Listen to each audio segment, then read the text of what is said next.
Hey everybody, welcome back to the channel. Aloha, Robert Doyle here with an XRP update. So Molly Elmore dropped a thread today, the comprehensive approach to determine the fair market value of XRP. There's so much here, but I just wanted to touch on it briefly, and we're going to get into more of this. And I ran a couple models of my own through ChatGPT, and so let's see kind of what we have here. So I'm just getting into the information. And guys, if you like XRP, if you like utility, if you like talking about all these different things, think about joining our Cryptonaires Discord for free. We do have one Sensei chat open to the public for free a month. And then if you want to sign up and really get value out of our community, we do have some great discounts, links down below. All right, so check us out.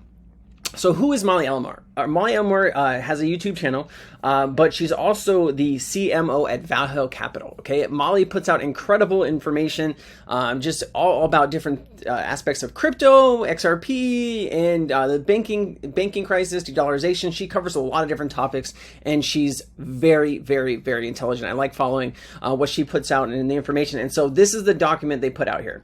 So it's a comprehensive thread. This is about 50 pages, so I have to go through, but it basically holds all of the models that they've done, everything that they've worked on the last several months with XRP and trying to get it and understand the value of it. There's just so much information here. It would take me hours to go through all of this with you, but I just wanted to show you this and try to get it on your radar. So if you want to kind of take a look at this in the meantime, before I make another video and start looking through all this, please do so. There's just really cool models and different things in here about what XRP could be. If we kind of scroll down here, she kind of talks about, you know, the lawsuit and this and that. We don't really need to read through all this. It's not really good detail for you. And then they brought together the methodology comparison. So it's the store value, transaction speed, big bang, discount rate, virtuous cycle, 2030 evaluation, all the money, 10% adoption by 2030. They built different models to try to figure out what the fair price of XRP needed to be. Why did they do this? Well, there's a couple different reasons why. One could be that maybe, you know, Valhalla and other people that were working on this were worried that the U.S. government or, you know, the G7 might come in and try to take over the XRPL and use it for, you know, global liquidity and global payments. And they wanted to be able to set a value to understand, hey, this is what the XRP is supposed to be valued at. Don't try to buy it back from us for 50 cents or $1 because you'll be crazy and we're not going to sell it to you. Or they're just trying to provide more value into the market to understand how big of a market cap and how big this actually can get if certain things happen. Okay, and this is just a great document. I still have to read through all this, guys. I'll be honest with you. This just came out this morning. I just got out of an AMA and I just wanted to show you this. But this is kind of, it's a very finicky document. But so they have XRP evaluation model comparison, right? So Athi and Michnik are two people that put together a model for prices for the XRPL, and there's all these different things down here. The 100 trillion gets added, so you'd be looking at $908. If 530 trillion get added, you'd be kind of more in the $5,000 range. So there's just different models here, and they can go all the way up to 513,000 per XRP, or all the way down to $9.81, depending on, you know, adoption and what happens. So without kind of getting too much into the weeds on this, guys, I ran some of my own models, and I understand this. ChatGPT might not be accurate here, or there's so many different things that can be happening here that might not give this 100% you know, credence. So don't take this with like, hey, Sensei said this and ChatGPT said this. This is just information that ChatGPT is pulling for me, doing the math for me, and kind of spitting out a number. So just understand that these values can change. Okay, but I asked it. So my thought is this, right? If you go to CoinMarketCap and you look up something like XRP, it says the circulating supply is like 51 billion tokens. So we know there's 48 billion in escrow, about, give or take. It might be a little bit less, might be a little bit more. 1 billion gets released a month. Ripple decides, you know, hey, did these need to go to this partner, and then they put it back. Last month, I think they put 900 million back of the 1 billion that came out. So they're trying to be good stewards of the XRP ledger. And another thing is, why did they create the escrow? That is the question that's been burning through my brain, right? Out of all these other cryptos that you look at, like even XLM or ADA or whatever, none of them kind of were built for becoming the world's basically liquidity and driver to move value at the speed of light, right? XRP was built for this. So they put all these tokens in escrow for a reason. And there is some NDAs and stuff like that, and people can't talk about it. But I'm wondering if Ripple, the company, before they kind of released XRP out into the wild and the foundation, if they had some agreements with the federal government or other governments, maybe in the G7 or the G20, that supply them some XRP, for whatever, right? There could be some backdoor deals happening. We don't know. But check this out. So says circulating supply is 51 billion, right? But that's not really accurate, right? Because I consider circulating supply, that is available to buy on exchanges or whatever. But if it's in somebody's crypto wallet, right, and I'm not going to be selling my XRP, that's really not circulating. That's in my wallet, right? And so, Ripple bought back 8.4 billion in XRP since the law. Check this out. Lawsuit. Ripple is also bought back since the SEC lawsuit. They've bought $8.4 billion in XRP off the open market. Okay. So the price of XRP was probably below 50 cents, right? Probably in the range between 30 and 45 to 50 cents, right? Because this is after the lawsuit happened, it dropped all the way down to like 30 cents, right? So Ripple bought back, even at 50 cents, even if we use 50 cents as the number, $8.4 billion would be 16.8 billion XRP bought back off the open market. Can we agree on that? Just using 50% or 50 cents as the token cost. If they were to buy $8.4 billion, they would have basically double that, which is 16.8 billion. So they have the escrow sitting there. And they've also bought back maybe 16, 17, 20 billion XRP off the open market. Okay. That is 48 billion plus about 16 to 20 billion. That is almost 70 billion XRP accounted for. Okay. Then you have me and you, right? There's 4+ million wallets of XRP out there. Some of them have 500 or less tokens. Some of them are very small, and some people like myself have multiple wallets. But how much is in all of those wallets? And then what is already spoken for some exchanges, right? Coinbase has billions of XRP in some cold wallets that they're waiting for. Who knows? But a lot of XRP is out of the circulating supply, and I don't think we are paying attention to that. So my evaluation here, I said, let's say the circulating supply of XRP is 20%, which is 20 billion tokens, okay? And the XRPL is used to move $20 trillion a day in value. What would the price of XRP need to be to facilitate that trade, okay? And so we get about $1,000, okay? So if the XRP today, right, if there's 20 billion circulating supply, right, they would need basically, $1,000 per token to facilitate 20 trillion. And I know you're like 20 trillion, Sensei or Robert, whatever. That's a lot of, that's a lot of money. No, it's not. I'll tell you why. Fedwire for just the United States alone clears about 4.2 trillion a day. Fedwire Securities is another 1.3 trillion. That's $5.5 trillion a day just for the U.S. domestic federal government. Okay. Or inside the domestic United States. Then you have the DTCC, Depository Trust Clearing Corporation. They're 6 to 7 trillion a day, and they worked on Project Ion for 6 years, and they are working with R3. R3 built a bridge to the XRP ledger. I do think that the XRP ledger is going to be used to finish all of those transactions, right? They're doing about 100,000 transactions a day, but once they get really to go full blast, they will go full blast, okay? So you have the Fedwire, let's just say 5 trillion, make this simple for everyone. The DTC is 6 to 7 trillion.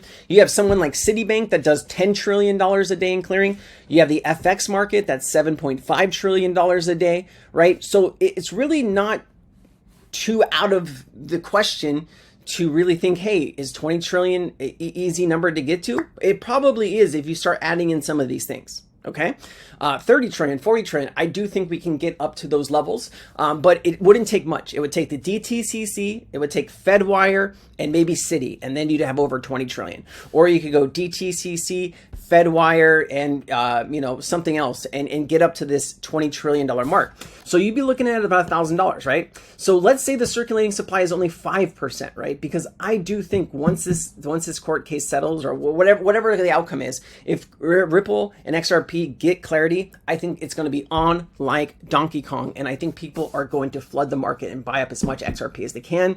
And I think there's going to be a shortage, in my personal opinion. I could be totally wrong. But if there's only 5 billion tokens circulating, you're looking at a $4,000 XRP moving just $20 trillion a day. And this is not accounting for adding value to the ledger, right? Some of these models that you see where the price is like $500,000, I can show you how they kind of got there too.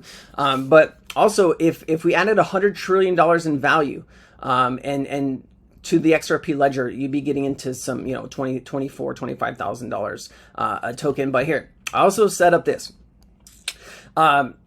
Basically, there is a scenario that the XRPL is needed for a big black swan event. Something happens, crashes the global economy, banks don't have money, everything is falling apart. Well, now they need to move to the quantum financial system.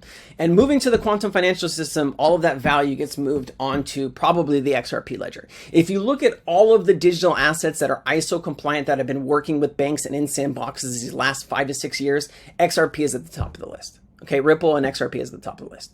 XDC, also top of the list, but Ripple's been around longer and they've been battle tested and they've been working with banks and central banks longer than something like Zinfin has, okay?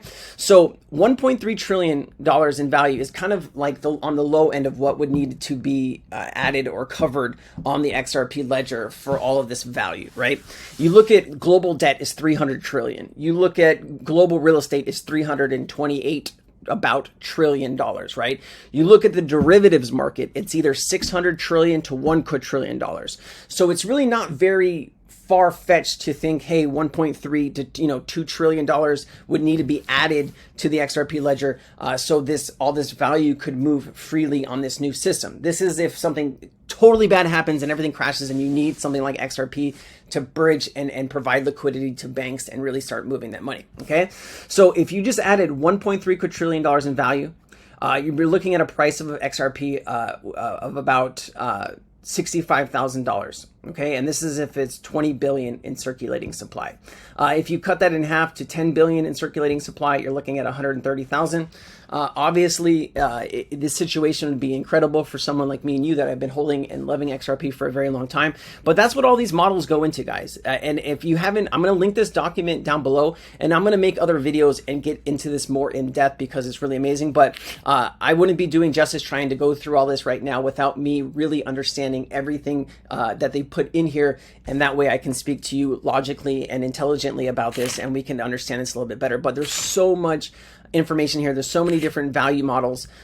It really does feel like XRP is meant to be minimum five digits, 10, 20, $30,000. You know, it's pretty incredible. You look at like the US debt, and people are like, how are we going to pay off this debt? Well, you need to issue new debt and get money flowing into the system, right?